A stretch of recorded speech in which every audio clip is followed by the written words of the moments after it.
Welcome to our Backyard Brothers podcast. We are down a member today.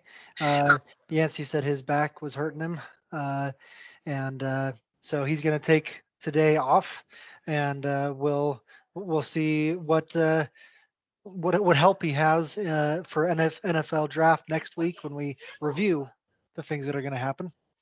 So we're going to talk about the NFL playoffs or NFL NBA playoffs. We're going to talk about the NHL playoffs. We're going to talk about the NFL draft. We're going to first start with a memory from myself, and I thought about memories long and hard because I've done a lot of different memories over the course of what we're doing here, and the memory I chose then was involved with hockey.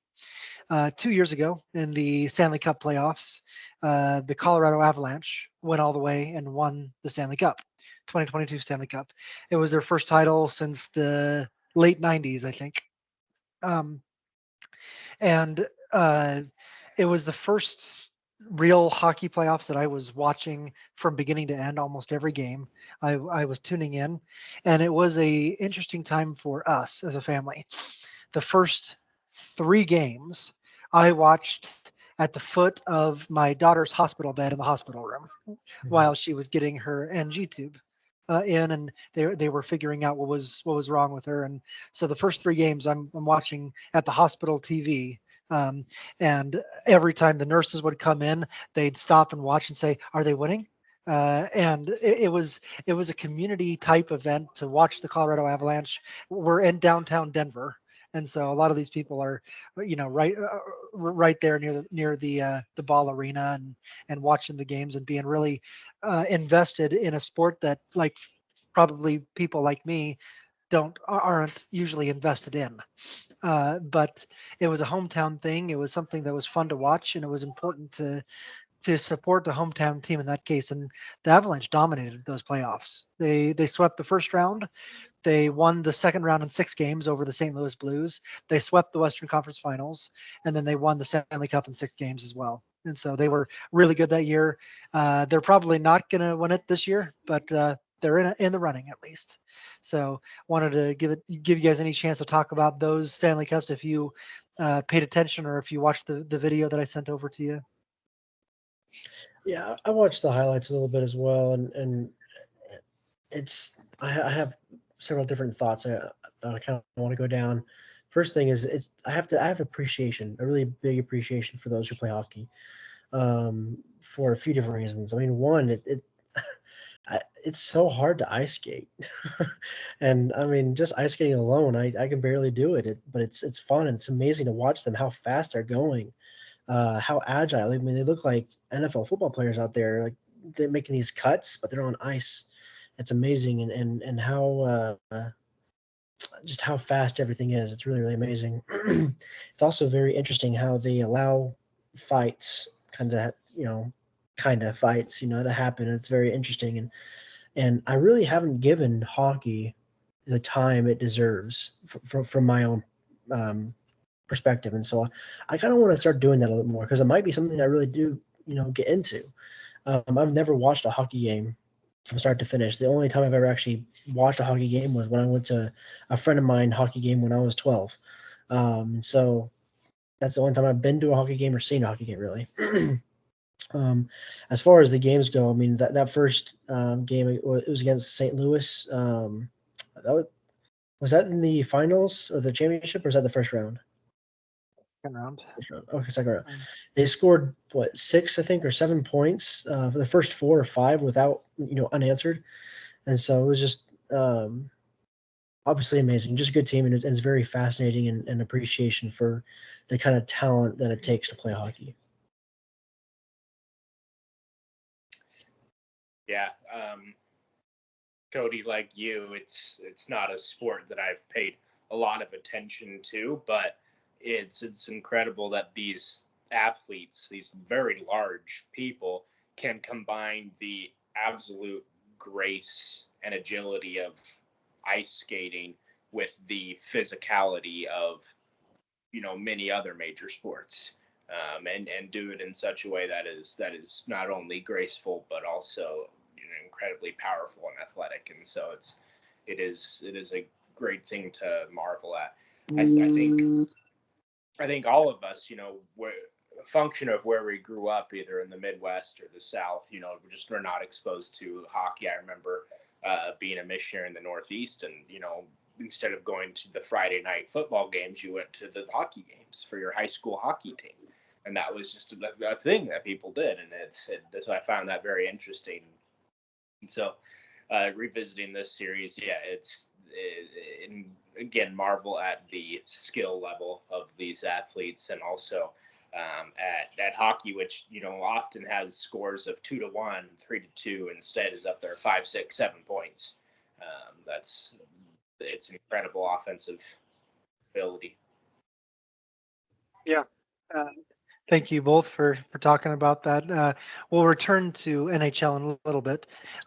Last year, if you remember, we had my brother-in-law join us to talk about hockey. My brother-in-law, Daniel. None of us are the resident experts here.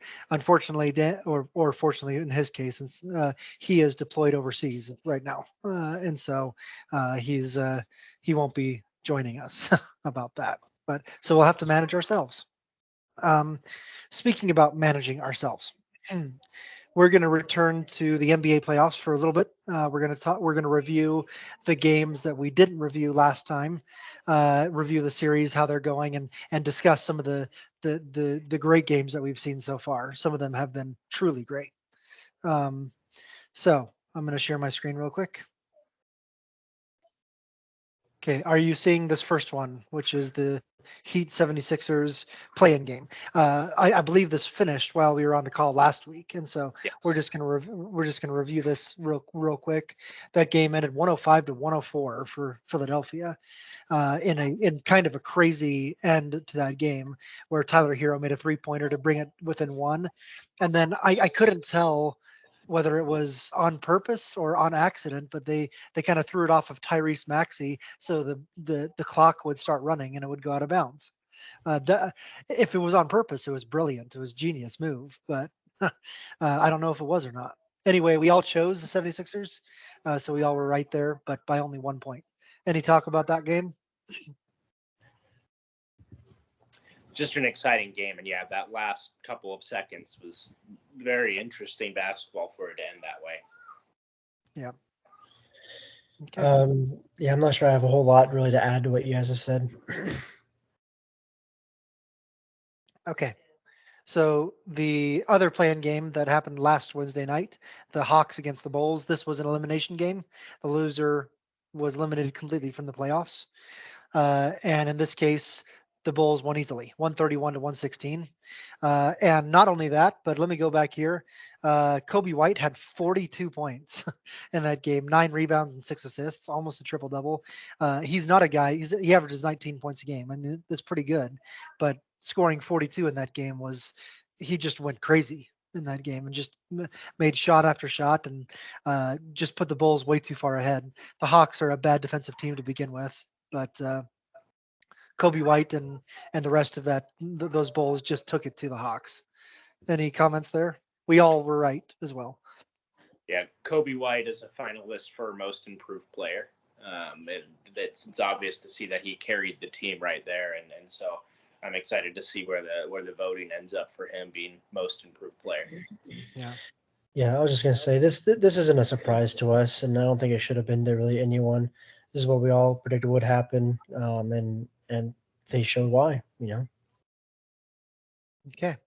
The play-in game 2, it was the winner of that play-in game we just saw versus the loser of the first one in the Eastern Conference. So the Bulls at the Heat. In this case, if you remember, the Heat had 2 chances. They had to lose twice to be out of the playoffs, while the Bulls had to win twice to get into the playoffs. That's the way the format is set up. In this case, the Bulls didn't stand a chance, really, even without Jimmy Butler. And we all picked the Bulls to beat the Heat because of Jimmy Butler's absence, but it didn't matter. 112-91, the Heat dominated that game. If we go back and see why, Kobe White was held to 13 points instead of his 42 from the last time. Alex Caruso did barely anything on offense, while Tyler Hero was 1 assist short of a triple-double in that game, 4 of 9 from 3. And Jaime Jaquez really stepped up in Jimmy Butler's place and played really well with 21 points. So, any talk about that one? Obviously, the Heat became the 8th seed. They're playing right now against the Celtics in that 8-1 matchup. But any discussion about this Heat Bulls final play-in game?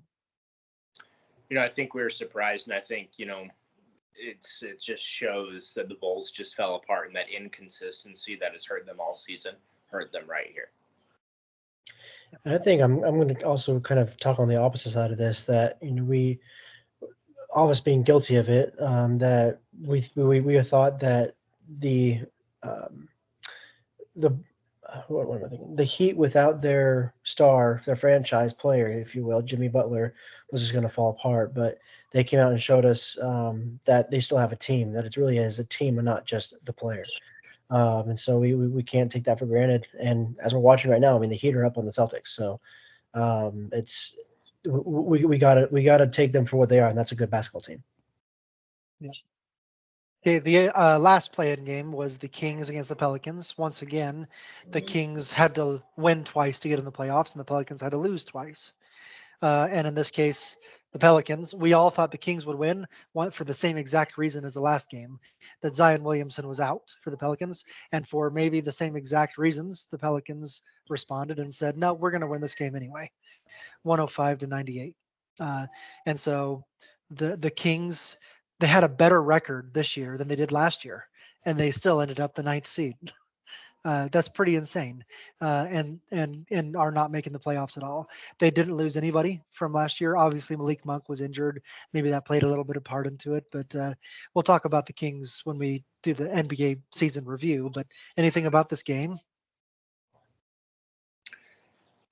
Just to comment on the Kings, we all, fans of Malik Monk and expected him to win Sixth Man of the Year. And it was announced today that Naz Reid won Sixth Man of the Year, playing with the Timberwolves. And so congrats to Naz Reid. He had a fantastic season, but it was all kind of like, I thought Monk was going to win it because of how great he was. Yeah. I wonder if part of it had to do with him not playing the last couple of weeks. But yeah. I don't know if I have anything else to add. Like you already said, it's kind of basically the same result as the Bulls Heat, so it's just different teams, different names. Yeah. Okay. We're just going to briefly review the ones that we've already predicted here. Just in the case of this series is tied up. Pacers won last night to tie the series at 1 apiece. Bucks are without Giannis, and the first game it didn't matter. Second game it definitely did. And Pascal Siakam played really well. So that series is tied up 1 apiece. I'm going to move through these quickly unless you guys want to stop and talk about any of these series. No, the Pacers finally played with more pace, if you will, and that got them the win. Mm-hmm. I think just real quick, I have a question. How long is Giannis supposed to be out for? He's listed day to day, isn't he? Yeah, I think they're intentionally keeping that a secret, not wanting to reveal if he'll be back in this series or not. Yeah. Yeah, the Bucks announced that they would prepare to play the first part of the series without him, but they may be planning to prepare the whole series. I don't know. So, okay, the Suns and Timberwolves. The Timberwolves have dominated the series so far. They won both games at home in Minnesota, and they haven't even allowed the Suns to score 100 points in either game. The first game, Kevin Durant was the only guy scoring for the Suns. Last night, not even he could score very much. So the Timberwolves defense has been super impressive. Rudy Gobert down low, really clogging up that paint, and Anthony Edwards, Mike Conley up front. I mean, there's absolutely no question the Timberwolves have dominated these first 2 games. Oh yeah, it's been total domination on both sides of the court, and yeah, defensively especially. I mean, you have 3 of the best spot-up shooters the game sees in this generation, and they're absolutely just shutting them down. I've called that out as something that is the Suns' bane, and it's proven true. And then their comment is, I think Rudy Gobert is going to become the 3rd player in history to be a 4-time Defensive Player of the Year. The other 2 are Hall of Famers, Dikembe Mutombo and Ben Wallace. The only thing I'll add is obviously what's going to happen is the Timberwolves will win one more, and then the Suns are going to go on a 4-0 streak. So that's exactly what's going to happen. Just to let you guys know. Cody, based on your NBA experience, let me tell you something that has never happened in the history of the NBA playoffs. No team has ever won 4 straight games. So it'll be Well, the first. after being down 3, I mean. So, Yeah. Yeah. So never happened. So, okay, Magic and Cavs, similar to the last one, the Cavs have dominated the series, but it's been grit and grind. It's been defensive battle. It's been physical, very, like I said, very defensive, but still the Cavs have dominated the series so far. Any comments there? March Madness scores are sometimes higher than what the Magic have put up. I mean, I think UConn scored more than 86 several times, right? It's Magic are just not showing up on offense, and I think it has a lot to do with the Cavs defense. They're really holding them, and I've talked about the NBA playoffs and how it's so exciting to see a team that goes from scoring 115 a game down to 90 a game, 95, because of the defense of the other side. I don't think I have anything to add. Yeah. Mavericks and Clippers. This one looked like it was headed toward a 2-0, but Dallas came back and won the game last night. So this series is tied 1 apiece, heading to Dallas. And the one that Kawhi Leonard comes back to play to play is the one that the Clippers lose. How about that? So yeah, this one is tied up 1-1. Cody and I both thought it was going to go 7. I still think that, but any comment? The Clippers were just out of sorts last night. They just did not look very, very well.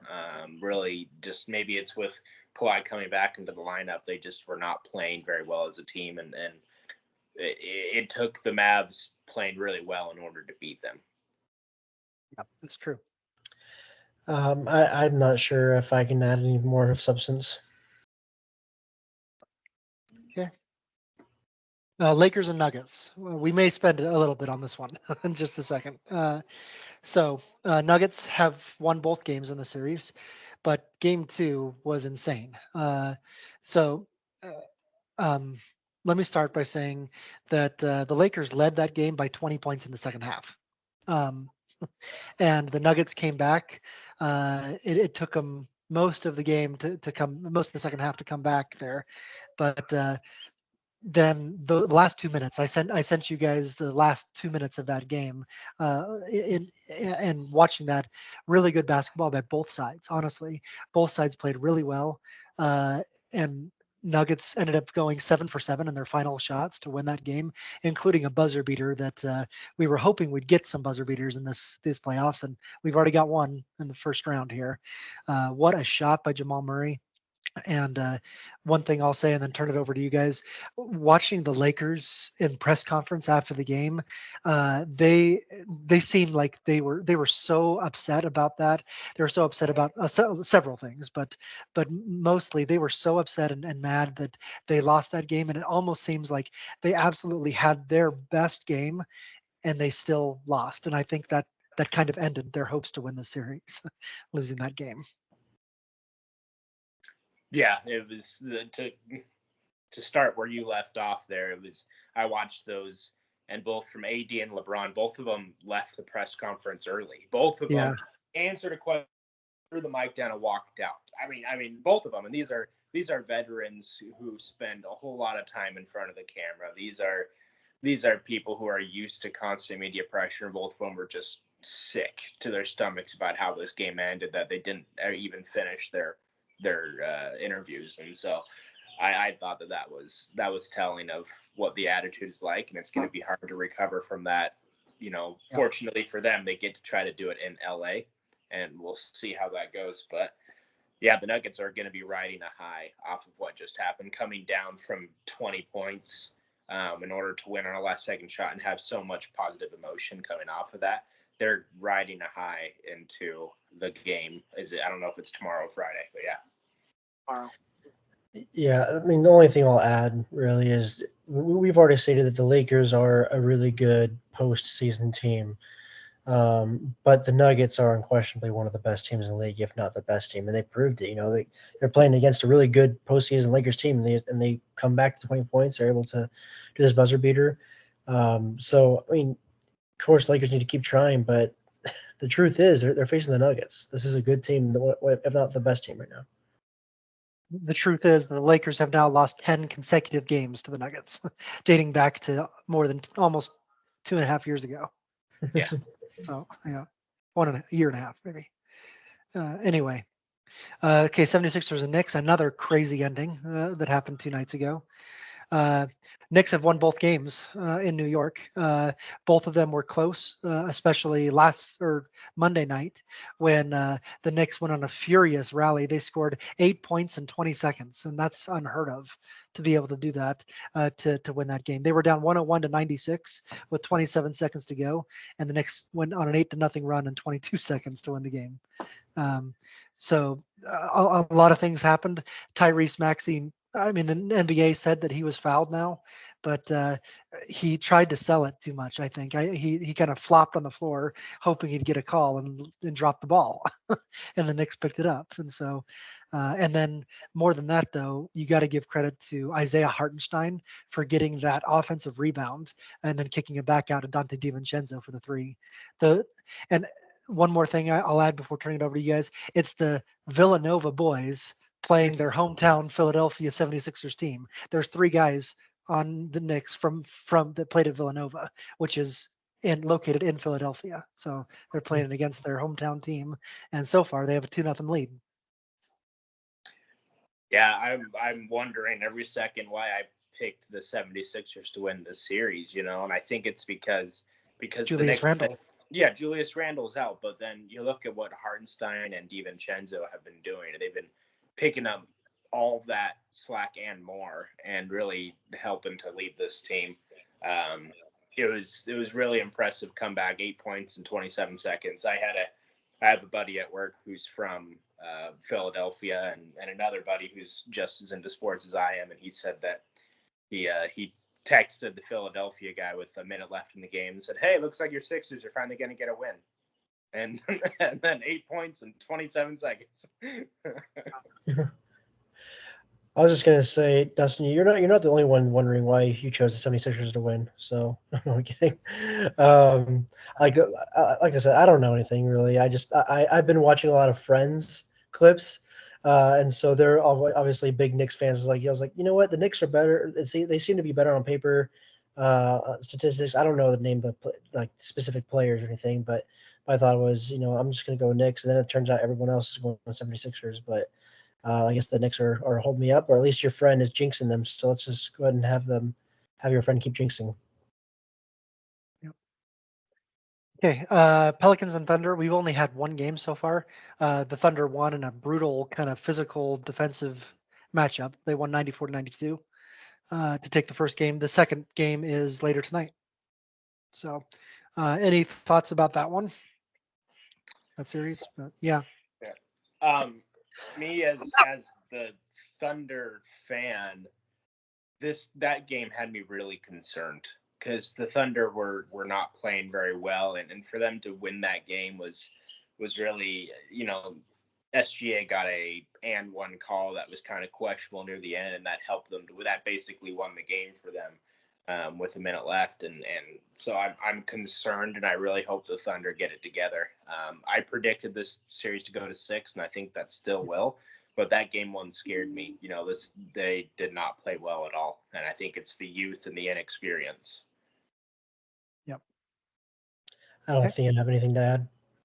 Okay, last one, the game going on right now, Heat and Celtics, and I have to get an update. I obviously am sharing my screen, so I can't watch the game right now. But anyway, we all picked a sweep except for Dustin, who said 5 games, and the first game wasn't close. The Celtics won by 20, and I mean, obviously, Heat are playing without Jimmy Butler, but they've proven they can do that. But again, the Celtics are the best team in the NBA, and it isn't close. And so, what's the score now? Heat are up by 6, 94-88 with 6 minutes left. Okay. All right. Yeah. That first game was absolute dominance. The Celtics were up by 30 at one point. And Celtics had dominated. I saw a stat that the Celtics have had a 20-point lead in 41 of their games this season. Half of their games they've led by at least 20 points, which is incredible, right? But yeah, I looks like the Heat are playing really well right now, and they're up by 8 right now, under 6 to go. That's looking like it's going to go to 5, like I predicted. But the Heat are playing extremely well. There's a little stat that just popped up that the Heat are 21 of 39 for 3 points tonight. Oh my goodness! So that's why. Yeah, can you imagine hitting 21 3-pointers and only being up by 6? Well, number one, I can't imagine hitting 21 3-pointers. Yeah. Okay.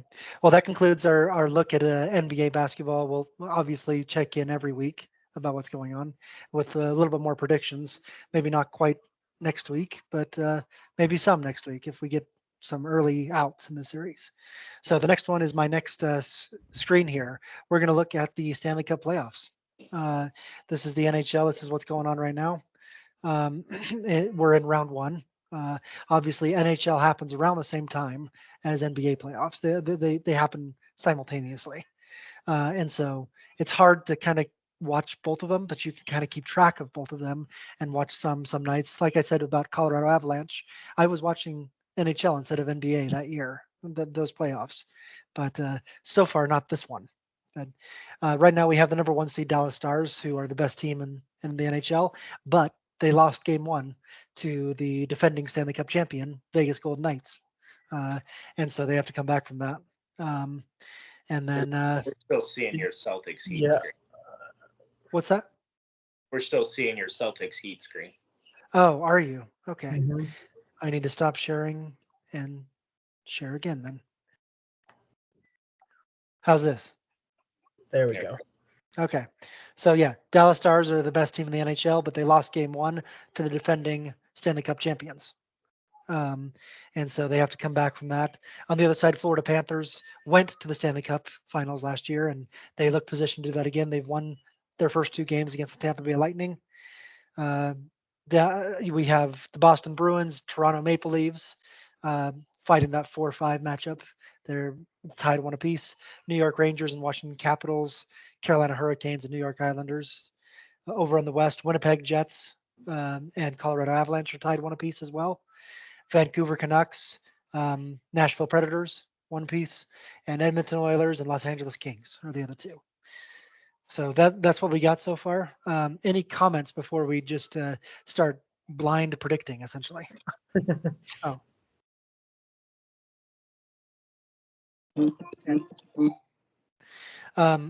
So Dallas has been the best team all season in the NHL, but even if they win the series, and I'm not sure they're going to, I don't think that they're going to make it even to the Western Conference Finals. So I'm going to take the Edmonton Oilers to represent the West in the Stanley Cup, and Florida Panthers to return to the Stanley Cup in the East. And Florida Panthers are going to win, going to get revenge for losing last year. That's my prediction. Florida over Edmonton. One of you 2 guys. Go ahead, Dustin. I'm still thinking. Yeah, that's a good prediction. You're looking at this West, and there's a lot of teams tied up or soon to be tied up based on what could happen. I'm gonna go with let's see. I'm gonna go with Winnipeg representing the West, that they'll be able to move that on. And then from the East, I think Florida that bench, it makes most sense. Who do you have winning that series, Dustin? Florida or Winnipeg? Florida. Okay. Yeah, Florida to get that revenge. I was thinking Winnipeg at first as well, but I'm gonna change that. I'm actually gonna say Nashville of all teams. Nashville's going to make it to the Western. I do think Florida Panthers are going to make it to the Eastern. I think that's just something we can all agree on right there. And then putting Florida up against Nashville, I think it's a Florida win this year. Okay. We'll have to get Yancey's predictions. But so I'm going to stop sharing this one for now. And we're going to talk some NFL draft. Before I think we're going to pick. We're going to do a mock draft as a group, as a single entity, essentially, our Backyard Brothers. But before we get there, I think we should talk about some of these prospects and some of the teams and what are we looking at? What do we think that um, the players are going to do, and uh, are they as good as they're supposed to be, and things like that. So let's start by saying that we know for sure um, that this is a quarterback draft. We sorry, I'm trying to find you guys. There you are. Okay. Uh, there's a very real possibility that the top 4 picks could all be quarterbacks in this draft, at least the top 3. Um, and so we need to talk about quarterbacks coming out of this class. It's supposed to be one of the best classes in recent years coming out. So let's talk about the top 5 or 6 quarterbacks and what we think about them. We don't have to spend a whole lot of time, but obviously the first one that comes up is always Caleb Williams, the USC quarterback. He won the Heisman 2 years ago. His velocity and his talent for throwing the football is off the charts. Uh, there are some weaknesses in his game, mainly his timing and anticipation, throwing over the middle. Uh, but the biggest weakness that I've seen, and I did some scouting myself. I did some reading. I did some watching film and things like that. The biggest thing that I saw was his hero ball mentality. Is rough. It's going to be. It doesn't transition the same to the NFL as it does in college. Like he would run around in the pocket for like 10, 15 seconds at a time, and then throw it 50 yards down the field. Sometimes it would be completed, sometimes it would be intercepted, sometimes it would fall incomplete. But he has this mentality that I'm going to make the biggest play of my life every play, and that obviously is not going to be easy. He also seems to prefer more challenging throws to just easy drop down throws, and that's going to be a big learning curve in the NFL. I think he certainly has the highest ceiling of any of these quarterbacks coming out. He could, I mean, his ceiling is MVP winner. Like he could do all those things, but he needs to get his ego under control. He needs to get his hero ball mentality under control. That's my thought about him. You guys? That's you. I could basically just say ditto, and we'd be good to go. And so I won't spend a lot of time on it. I really think that his humility, his ego, is going to get in the way of a lot of things. I think he, like you said, he has a lot of talent, a lot of the potential, and I think he will become a very good quarterback. But he's going to have a very rough first year, in my opinion. He might have a rough second year, but after that, I think he'll get it figured out. But he's going to struggle because of that hero ball mentality, because of that ego. He's the best thing that's ever happened to football. That's the kind of thing that's coming through his mind, at least the way he comes off. And teammates aren't going to like that. I saw a quote from Jalen Johnson, corner at Chicago, saying you got to leave all that Hollywood crap off out of this. Just come in, you do your role, you do your part, and everyone else will do theirs, and that's how you win games. You don't just go out there and put the Superman cape on. Yeah, great comments. It's the words out of my mouth. That it's the best quarterbacks are the ones that know that you don't win games. You get the ball into your skilled players and in the right place at the right time, and they win the game. Yeah. There have been some questions about whether Caleb will go number 1 or not. Most people think he will. I tend to believe that he will go number 1. His ceiling is so much higher than just about anybody else, and that's what you have to take, unless the floor is so much lower. But is there any way that anyone else goes number 1 though, in your guys' opinion? So let me first say I agree with you. I think Caleb will go first, but I think of all the teams, the Bears can afford to not take Caleb Williams at this point. And the reason why I'm saying that is they have built up so much their team. They've done a really good job of bringing in a lot of star talent to be able to help almost any quarterback that comes in. So I think that some teams wouldn't be able to afford to not take the highest ceiling quarterback. I think the Bears could afford that. So they could take. I think they should take Drake May. That's who I think they should look at instead of Caleb Williams. Will they do that? I don't think so. But they, in my opinion, they should take Drake May for that reason. But I think Caleb probably will go first just because they can't not look at his potential. Yeah. There's really two other quarterbacks that are being floated for those top 3 picks. One, you just mentioned Drake May. Let's talk about Drake May from North Carolina. Prototypical size. I mean, Caleb Williams is 6'1". That's taller than any of us, right? But for a quarterback, that's small. He's not. While Drake May is 6'4", 225 pounds, he's a prototypical size quarterback. He has huge arm. He can throw it all over the field. Fearless passer, can put it into tight windows, but he's inconsistent for his accuracy. When his first read isn't there, he seems to get uncomfortable. And that's a problem in the NFL. Your first read is almost never there in the NFL anymore. And he has the gunslinger mentality that Caleb Williams kind of shares, can lead to a lot of interceptions. And so in my opinion, he has the best chance of being the franchise quarterback of all of these quarterbacks. But he's not ready to take over in year 1, and I think Caleb Williams might be. And so if he's thrown out there to start, I think he'll struggle mightily, and he may never recover. And that would be my worry with Drake May. I would rather him go like to New England, for example, and that number 3 pick.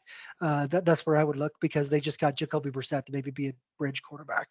That's, if I'm Drake May and his agent, that's where I want to go, is New England, to not have to throw to the Wolves automatically. So, but you guys may have some different thoughts.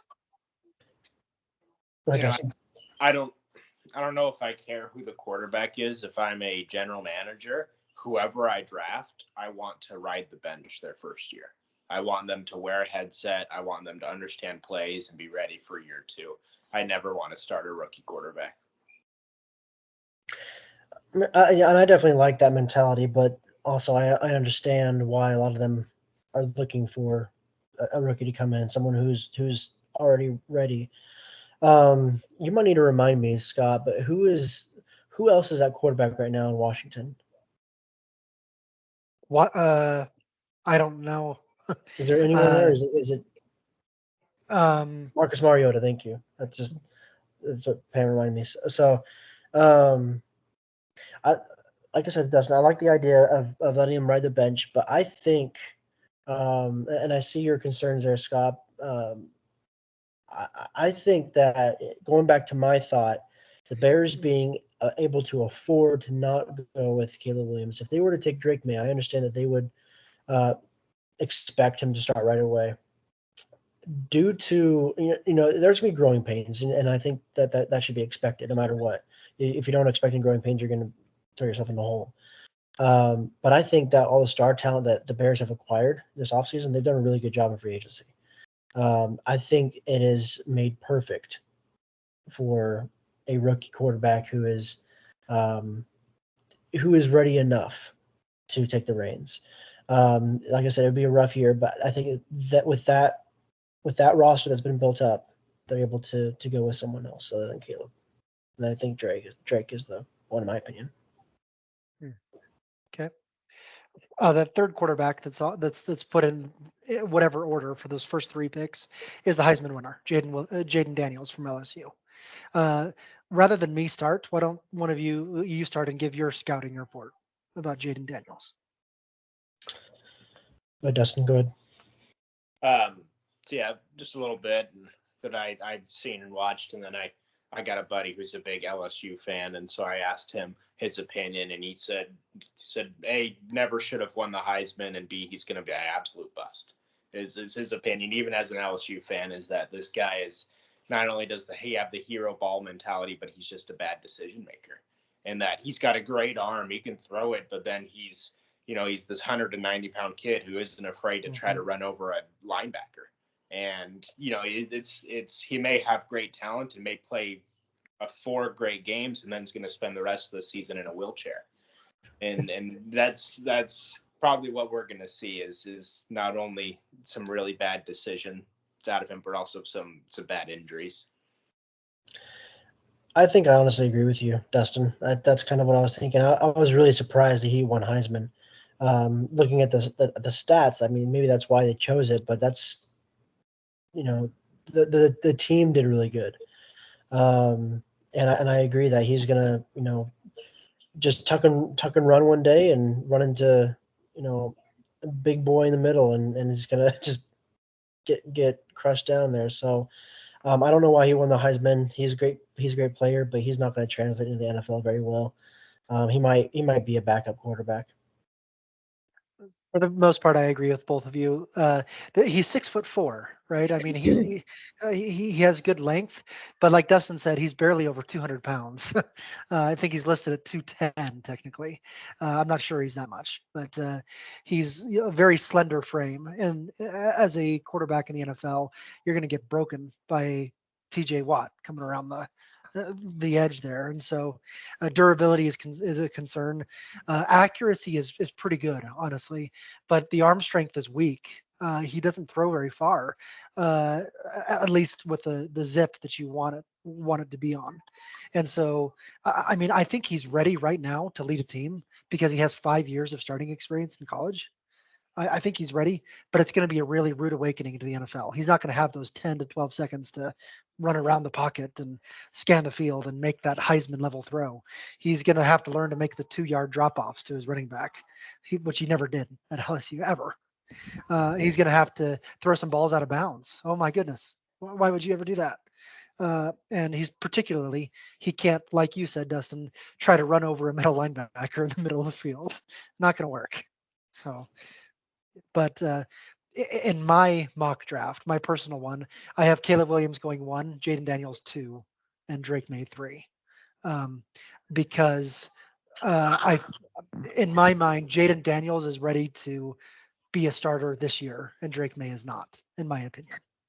So, and that just as a GM perspective, being a GM for all 32 teams, which doesn't work, but that's what I think about. So. That's not to say that Jaden Daniels is going to do well at Washington. He's not, but he has the measurables to start this year and recover from being bad. So that's in my mind, that's what I have. Okay. I'm just processing. Is that we can move on? I'm just processing that. The other 3 quarterbacks that are likely going to be drafted at some point this draft are J.J. McCarthy from Michigan, who just won the national championship, Bo Nix from Oregon, and Michael Penix from Washington. Obviously, there's other ones that maybe like 6th or 7th round picks. We don't have to talk about them, but anything about those 3 guys that we want to mention? Because I mean, it's likely that 2 of those guys, I would think McCarthy and Nix would both go in the first round too. I have McCarthy going to the Minnesota Vikings at 11, and I have Bo Nix going to Denver at 12. Yeah, I would have thought Penix would have been one of the more NFL-ready quarterbacks. That he has he's that pocket presence that not many of the other quarterbacks outside of Drake may really have, which is the most underrated skill is your pocket presence. That's possible. I have a rebuttal to that in a second, but I want to get Cody first. So I do agree with you, Dustin. I think out of all of the quarterbacks, and let's just put Caleb Williams aside because we've already discussed the ceiling there, the potential. I like Drake May a lot, but I really think that Bo Nix actually is probably the most ready quarterback. Me being, as a Seahawks fan, I would love to have them go ahead and draft Bo Nix and have him sit, on the bench and learn from Geno. I know that's something that I would really like. I think Bo Nix is really ready to go, and he's gonna do better than most, if not all, the quarterbacks. Michael Penix Jr. also has great potential. My only concern is the injury history. with him. He has a lot of injury history that is just really concerning. He had a great year, went to the national championship, but NFL is at another level. It's another level, and if he had that many injuries in college, it's just scary to me. In the NFL, I don't know what's going to happen there with him. So that's my only caution with him. JJ McCarthy, I don't know how to feel about him. I could see him I could see him going both ways. I could see him being, someone who does okay year one and does great year two and on. I could also see him as being someone who ends up becoming a backup. I'm not sure where he is. I don't know how you feel. Mhm. Let me have my thoughts about all three of those guys real quick. JJ McCarthy, in my mind, obviously he played in a pro style system at Michigan, and so it's easier to transition to the NFL at that point. But he's too slow through his progressions. Uh, Michigan offense allows you to work that slowly, and you have to be a lot faster in the NFL. So he's going to have a rude awakening. Cody, let me read what I wrote word for word about Bo Nix because you're going to like it based on what you said. He is a 5-year starter in multiple systems, so experience is not a question mark. And he has improved drastically since his Auburn days, showing his ability to learn and be coached. He has the blend of real athleticism and an NFL arm. Accuracy is still a work in progress, but it has improved, meaning it can improve even more. The quick pace of the NFL will still be jarring for him, but the quick pace at Oregon will help him. I think he is the most NFL ready quarterback in this year's draft to play and start this year, even if his ceiling isn't as high as the others above him. Oh, So. Yep. And I know you want him to go to Seattle. I think he's going to be gone before Seattle picks. So, yeah. Just a little interjection here. Miami just won. So I just saw that too. 10 points, right? Which is impressive. So that's to steal one in Boston is impressive. That's impressive, yeah. And Michael Penix, I said the same thing. He has multiple season-ending injuries in his career. And the way that he threw the ball down the field at Washington, he gave his receivers 50-50 balls the whole way down there. And that works when you have the best receivers in the Pac-12. When you have everyone in the NFL that, unless you have 2 Justin Jeffersons on your team, it's not going to work the same level that it did at Washington. So, yeah. So I have him going in the 3rd round. Going back to Bo Nix, I don't know if he'll be going by 16. I don't think that's I don't think Seattle will take him. Let me just say that first off. But I'm thinking that Bo Nix will still be there after 16, and that's only because of so many other positions of need for a lot of these teams, these high caliber players that people are going to want to grab. And I think a lot of the mentality is that, hey, let me grab, you put insert name there, so and so here, and I bet, they're probably thinking Bo Nix might be available. I could trade up for him at 20 or 21, and so that's what I expect to happen. I think he will be round 1.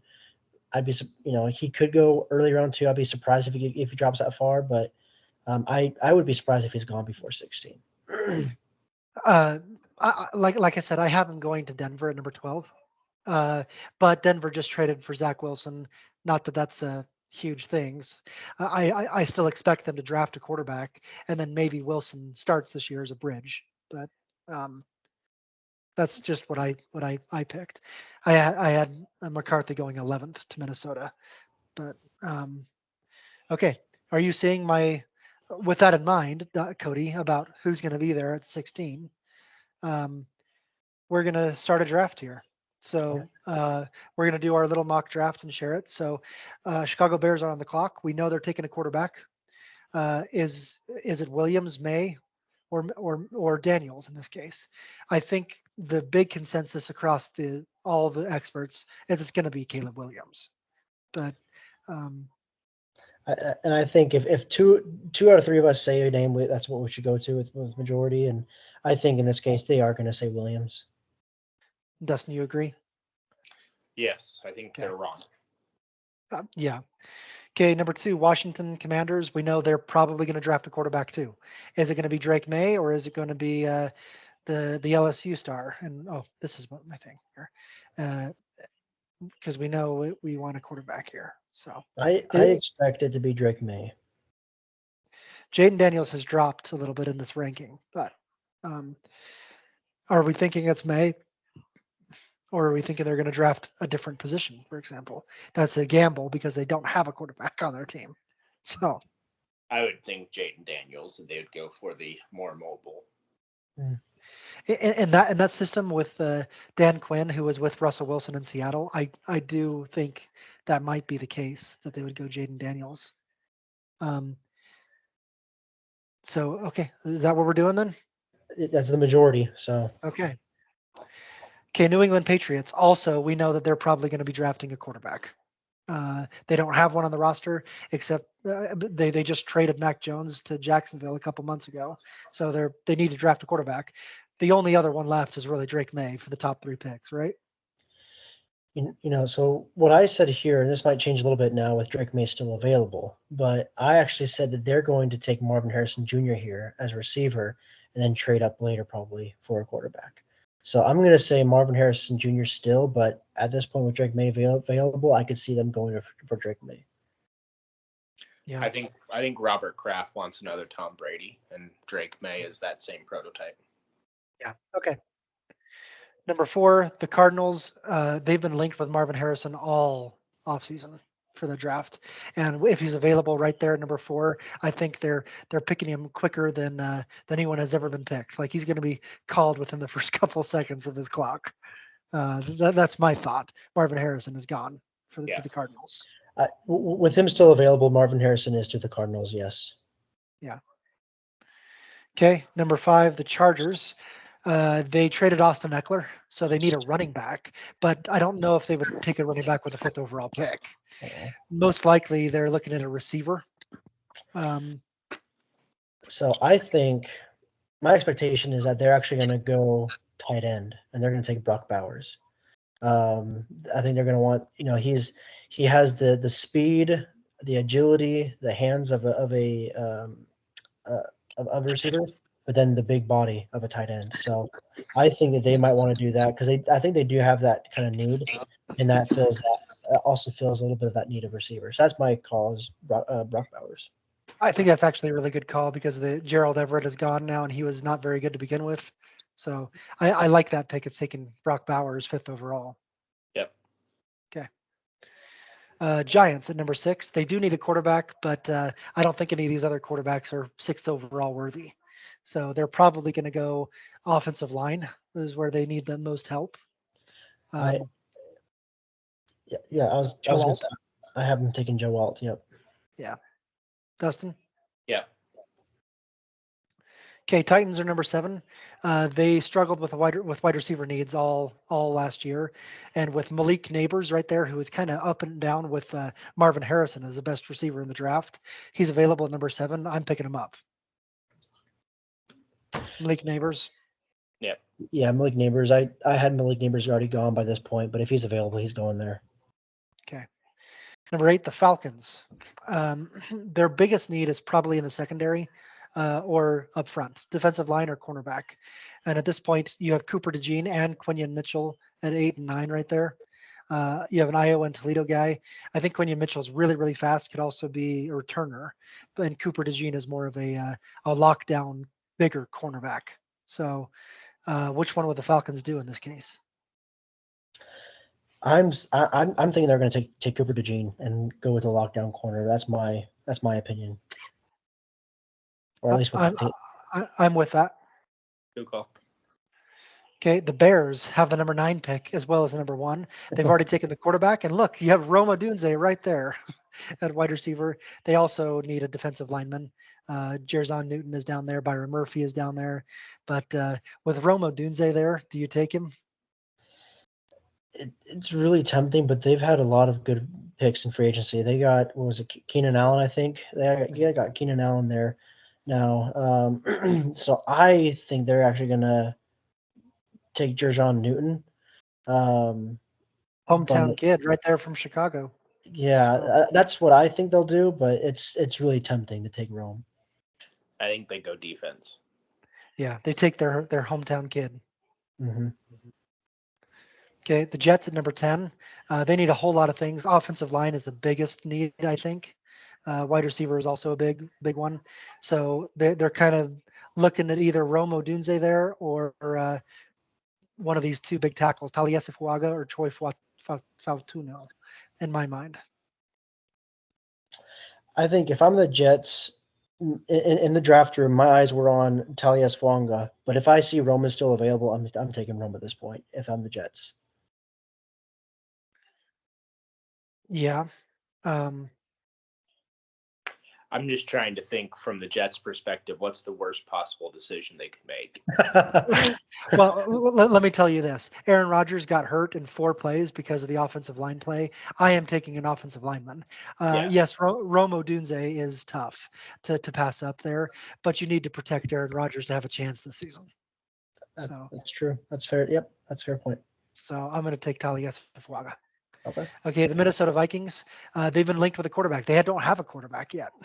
They've kind of been waiting for the draft essentially. And so, is there any way they don't take someone like JJ McCarthy for with this first pick because their quarterback room includes Nick Mullins and Jaron Hall, the rookie from last year from BYU, neither of which played very well. So this is actually where I had Jaden Daniels going. So I had Jaden Daniels falling all the way down here. So I do think they're going to take a quarterback, but let's see who's available. I mean, if you have the next 3, tier 2, the 3 players right there are all in tier 2. Yeah. McCarthy, Nix, and Penix. I mean, if it was me as a GM, I'm taking Bo Nix, but that's just me. Well, and when you made a good point. I did just say earlier that he's not going to go before 16, and now here I am saying he's going to go. I don't know. Bo Nix is I don't know. Yeah, I'd feel that they'd want to stick in their pass heavy pro style offense there in Minnesota, and so I'd want to go with Bo Nix. Well, I mean, pro style is JJ McCarthy from Michigan. Right. Sorry. Bo Nix is a little less of a pro style coming from Oregon, but I mean, like I said, I have McCarthy going, but if both of you say Nix, we're going to go Nix. So which way are we going? You know what? I'm gonna stick to my draft. I had Jaden Daniels going at this point, but JJ McCarthy right after him. So I'm gonna say JJ McCarthy in this area. Okay. All right, the Denver Broncos, they just traded for Zach Wilson. So will they draft a quarterback in the first round, or will they come back later for a later quarterback? Because they also need offensive line help. They need cornerback help. I mean, there's a lot of help that Denver needs. Are they going to take Bo Nix and sit him down for a year? Or do you come back later hoping to get a third round quarterback? It's a tough decision at this point for Denver. But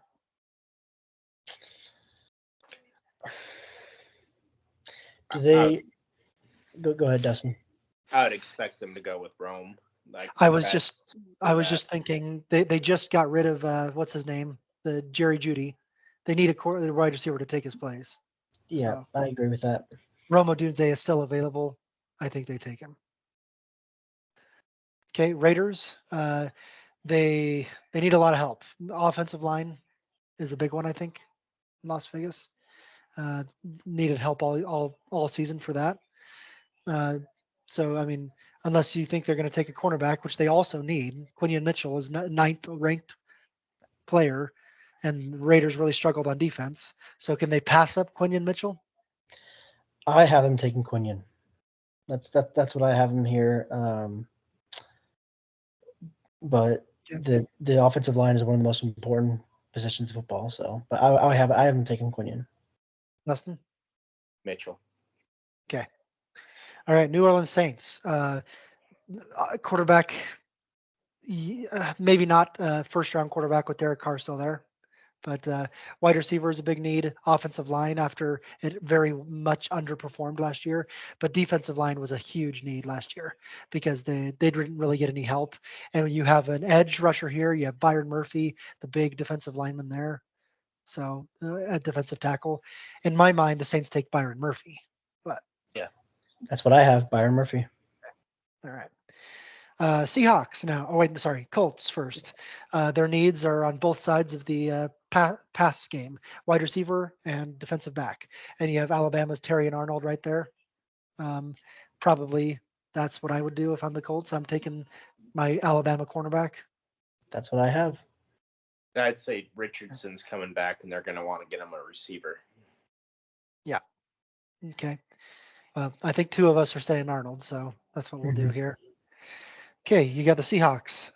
Offensive line help, edge rusher in particular, whether that's an edge or a linebacker, as well as a safety. I mean, you just pretty much unloaded your whole secondary into the offseason. And so that's a big thing too. But in these draft picks here, you don't have any secondary left. So We got but Seahawks did get a lot of good signings for linebacker, at least in free agency. I have Seahawks taking Leato Latu here, that's what I would pick for them at this point too. Yeah. and John Schneider typically has a mindset of best available if unless there's something else screaming at you. So this is kind of Okay. both. All right, we're halfway through, and then we're done for the night. So, Jacksonville Jaguars, edge rusher, offensive guard, defensive back.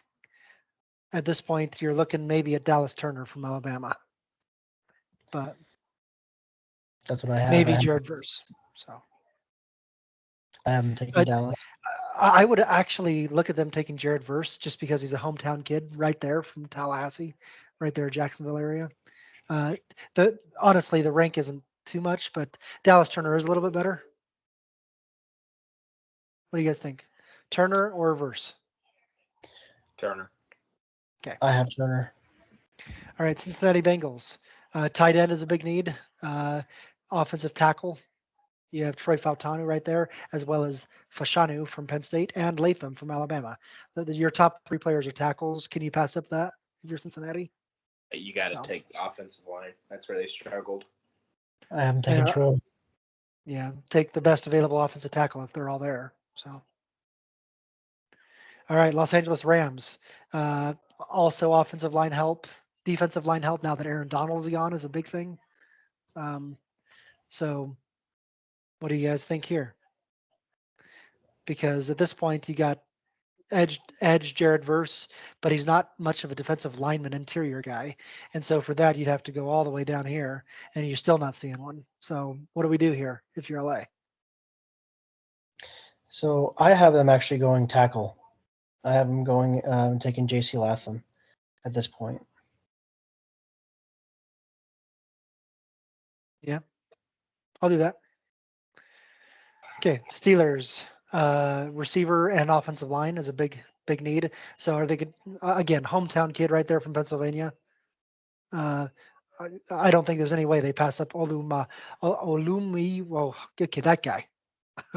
So Alumiyawa Fashanu. That's who I a have as well. hometown Yeah, tackle. I think they want to show that they're invested in their new quarterbacks, so they get a tackle. Mhm. Miami Dolphins. Also, offensive line was a disaster last year. Defensive line wasn't much better. But are they going to take one of these two guys, Barton from Duke or Mims from Georgia, or are you going tight end, or what are you thinking here? I think they take Verse. I have the fifth tackle in a row going at this point, Amarius Mims. I think they're taking offensive line too, Cody. So I'm going to take Mims. Philadelphia Eagles. Uh, Linebacker was a big need last year. That's one that I would look at. I don't know if it would be edge rusher necessarily, though. And so at this point, you look at maybe Adonai Mitchell at wide receiver, um, or Nate Wiggins at cornerback, because James Bradbury struggled a lot last year in coverage. Eagles defensive backs were bad. I'm convincing myself. I'm talking myself into taking Nate Wiggins. There's So, a person named Kool-Aid. Yes, there is. yeah. So this is probably where things got a little weird for me in my draft. I actually have the Eagles dipping down a little further and being dazzled by Xavier Worthy's speed, and I have them taking Xavier Worthy at this point. How far are you going? You go to the receivers, and you'll see him there. But I Dustin, what do you think? Where are we picking? I think they did just fine offensive line. Obviously, Kelsey's gone now, but I think they'll replace that with a backup. And so I would go, defense, either an edge or a linebacker. I think is what they want. So I would go with Verse. We have three different guys here. I don't know how we choose. We each picked three different people, but I'll jump on the best available at this point, based Okay. on what we picked. So, okay, Minnesota Vikings. You've already taken your quarterback, so now you have tight end, offensive lineman, defensive back. So is this where Nate Wiggins comes in, or Kool-Aid? Yeah, defensive back Wiggins. Yeah, I'll go Yeah. with that. Okay. All right, we got a few more. Dallas Cowboys. Maybe they don't need a running back anymore now that they've re-signed Ezekiel Elliott. So wide receiver, maybe interior offensive line was a big one, maybe. So look at Jackson Powers Johnson, maybe. For Cowboys, right? Cowboys, yes.